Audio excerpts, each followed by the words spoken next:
dans le prochain épisode de Demain nous appartient. Tandis que Louise prend la fuite avec ses enfants, William tente de percer le mystère du boxer. De son côté, Camille n'est pas très à l'aise en nounou. Attention, les paragraphes qui suivent contiennent des spoilers sur l'épisode de Demain nous appartient diffusé lundi soir sur TF1. Si vous ne voulez rien savoir, ne lisez pas ce qui suit.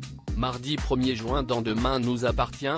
Louise prend la fuite avec ses enfants dans la matinée. Louise confirme le paiement pour la location d'un appartement à Montpellier pour 3 personnes. Alors que toute la famille s'apprête à partir pour le lycée, Aurélien et Mathilde retrouvent avec joie leur trottinette sagement garée en bas de l'immeuble. Lorsqu'elle apprend ce qu'il s'est passé et que ses enfants sont montés en voiture avec un parfait inconnu, Louise leur fait la leçon. Une fois seule avec sa compagne, Bart, qui est convaincu que Michael se cache derrière tout cela, l'enjoint à porter plainte. Tandis que Louise prétexte n'avoir aucune envie de perdre son temps avec une démarche qui n'aboutira jamais, Bart est quant à lui déterminé à parler à la police. Devant le commissariat, Louise fait croire qu'elle veut gagner du temps sur la préparation de l'anniversaire surprise d'Aurélien et demande donc à Bart d'aller faire les dernières courses pour la soirée. Et de se proposer de prévenir elle-même la police. Mais dès que son compagnon a le dos tourné, la mère de famille rentre à l'appartement puis s'empresse de rassembler une partie de ses affaires ainsi que de celles de ses enfants avant de quitter les lieux. Plus tard, Louise rejoint ses enfants à la sortie du lycée et déclare qu'elle leur a préparé une petite surprise pour se faire pardonner de les avoir disputés plus tôt dans la journée. Pendant ce temps, Bart s'occupe des premiers invités de la soirée d'anniversaire d'Aurélien. Comme Louise et les enfants ne sont toujours pas arrivés, Bart tente d'appeler sa compagne mais s'aperçoit qu'elle a laissé son téléphone. À plusieurs kilomètres de là, la famille Kersal parvient à destination.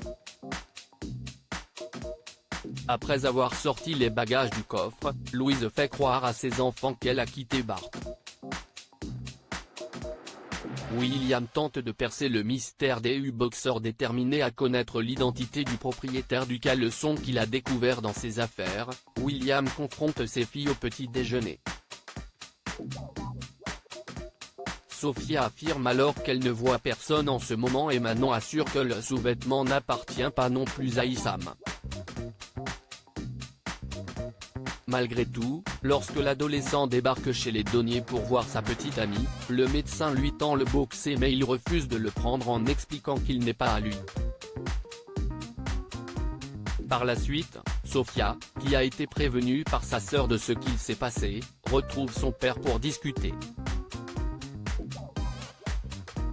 Afin de mettre un terme à cette affaire, la jeune femme prétend avoir eu une aventure d'un soir avant de préciser qu'elle souhaite vivre librement sa sexualité maintenant qu'elle est célibataire. Sans attendre, William rejoint Samuel et lui fait part des révélations de leur fille. Tandis que William a du mal à digérer que Sophia enchaîne les aventures, Samuel fait mine de n'y voir aucun mal afin d'éviter d'avoir à lui dire toute la vérité sur leur fille et Adrien. Camille n'est pas très à l'aise en nounou chez les Delcourt, les 3 adolescentes s'occupent de Céleste par roulement. Après Judith et Maude, c'est au tour de Camille de prendre la relève. Cependant, cette dernière ne semble pas très à l'aise à l'idée de s'occuper d'un bébé et quand elle s'aperçoit qu'il faut changer sa couche, elle contacte immédiatement sa belle-mère qui lui explique comment procéder. Au moment où elle raccroche, Xavier rentre à la maison et Camille n'hésite pas une seconde à lui confier Céleste en prétendant devoir réviser un contrôle. En fin de journée, Chloé retrouve son compagnon endormi auprès de sa fille.